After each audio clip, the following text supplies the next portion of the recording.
यह कहानी किसी आम नेता की नहीं, बल्कि उस बेटे की है जिसने विरासत में मिली राजनीति को अपने तरीके से जीने की कोशिश की। यह कहानी है अखिलेश यादव की, एक ऐसे नेता की जिसे लोग कभी नेताजी का बेटा कहते हैं तो कभी यूपी का सबसे युवा मुख्यमंत्री।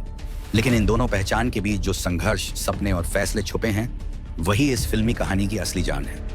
कहानी शुरू होती है उत्तर प्रदेश के इटावा जिले के सैफई गांव से, वही गांव जहां मिट्टी में राजनीति की खुशबू बसी है। 1 जुलाई 1973 को मुलायम सिंह यादव के घर जन्मे अखिलेश ने बचपन से ही रैलियां, नारे और राजनीतिक चर्चाएं देखी। लेकिन यह मान लेना कि उनके लिए सब कुछ आसान था, सच से बहुत दूर है। मुलायम सिंह यादव समाजवादी आंदोलन के बड़े चेहरे थे और ऐसे में बेटे पर उम्मीदों का बोझ बचपन से ही लद चुका था। अखिलेश पढ़ाई में तेज थे। उन्होंने सैनिक स्कूल से पढ़ाई की, फिर इंजीनियरिंग की राह चुनी। ऑस्ट्रेलिया से पर्यावरण इंजीनियरिंग की पढ़ाई पूरी की। उस दौर में लोग सोचते थे यह लड़का राजनीति से दूर रहेगा, शायद विदेश में नौकरी करेगा, शांत जीवन जिएगा। लेकिन राजनीति खून में थी, वह खून जो सैफई की मिट्टी से जुड़ा था। 1990 के दशक के आखिर में जब अखिलेश ने राजनीति में कदम रखा, तब वे सिर्फ मुलायम सिंह के बेटे थे। विरोधी यही पहचान बार बार उछालते, लेकिन 2000 में कन्नौज से लोकसभा उपचुनाव जीतकर उन्होंने बता दिया कि वह सिर्फ विरासत नहीं, अपनी जमीन भी बना सकते हैं। संसद में उनका शांत, पढ़ा लिखा और सभ्य अंदाज अलग दिखता था। न ऊंची आवाज, न आक्रामक तेवर, बस तर्क और मुस्कान। समाजवादी पार्टी के भीतर भी सब कुछ आसान नहीं था। पुराने नेताओं की एक पूरी पीढ़ी थी जो नए चेहरे को संदेह की नजर से देखती थी। अखिलेश को बार बार साबित करना पड़ा कि वह सिर्फ चेहरा नहीं, नेतृत्व भी कर सकते हैं। 2012 का चुनाव इसी संघर्ष का निर्णायक मोड़ बना। उत्तर प्रदेश की राजनीति में उस समय अंधेरा था, भ्रष्टाचार, अपराध और निराशा। समाजवादी पार्टी ने नया यूपी का सपना दिखाया और इस सपने का चेहरा बने अखिलेश यादव।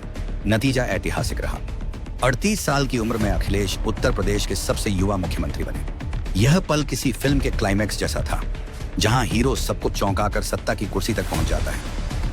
मुख्यमंत्री बनते ही उम्मीदों का सैलाब उमड़ पड़ा। लैपटॉप वितरण योजना, समाजवादी पेंशन, आगरा लखनऊ एक्सप्रेसवे, इन सब ने अखिलेश को विकास के चेहरे के रूप में पेश किया। वह हेलमेट पहनकर एक्सप्रेसवे का निरीक्षण करते, विदेशी निवेशकों से मुलाकात करते। एक नया, आधुनिक, लेकिन हर फिल्म में एक ट्विस्ट होता है। अखिलेश के लिए यह ट्विस्ट था पार्टी के अंदर का टकराव।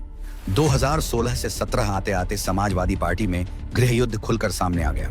एक तरफ पिता मुलायम सिंह यादव, दूसरी तरफ चाचा शिवपाल यादव, अखिलेश, जो सत्ता और परिवार के बीच फंसे थे। यह सिर्फ राजनीति नहीं थी, यह भावनाओं की लड़ाई थी। जिस पिता के साए में राजनीति सीखी, उसी से मतभेद खुले मंच पर आए। पार्टी का चुनाव चिन्ह छीनने का खतरा, सरकार का भविष्य और निजी रिश्तों की दरार, सब कुछ एक साथ टूट रहा था।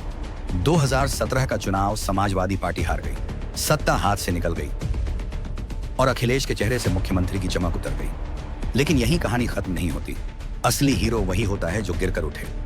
सत्ता से बाहर आकर अखिलेश ने खुद को नए सिरे से गढ़ा। समाजवादी पार्टी की कमान पूरी तरह अपने हाथ में ली। पुराने नारों को बदला, सोशल मीडिया को हथियार बनाया और युवाओं से सीधा संवाद शुरू किया। 2022 के चुनाव में भले ही सत्ता नहीं मिली, लेकिन अखिलेश ने यह साबित कर दिया कि वह मुख्य विपक्षी चेहरा है। उनकी सभाओं में भीड़ लौटी, भाषणों में धार आई, और रणनीति में परिपक्वता दिखी। अब वह सिर्फ विरासत के नेता नहीं, बल्कि अनुभव से निकले राजनेता थे। अखिलेश यादव की कहानी इसलिए फिल्मी लगती है क्योंकि इसमें सब कुछ है। सत्ता, संघर्ष, परिवार, विश्वासघात, हार और वापसी की जिद। यह कहानी अभी अधूरी है। कैमरा अभी रुका नहीं है। अगला सीन क्या होगा, यह वक्त बताएगा। लेकिन इतना तय है, उत्तर प्रदेश की राजनीति की इस फिल्म में अखिलेश यादव एक अहम किरदार है, जिन्हें लोग चाहे जितना आलोचना करें, नजरअंदाज नहीं कर सकते।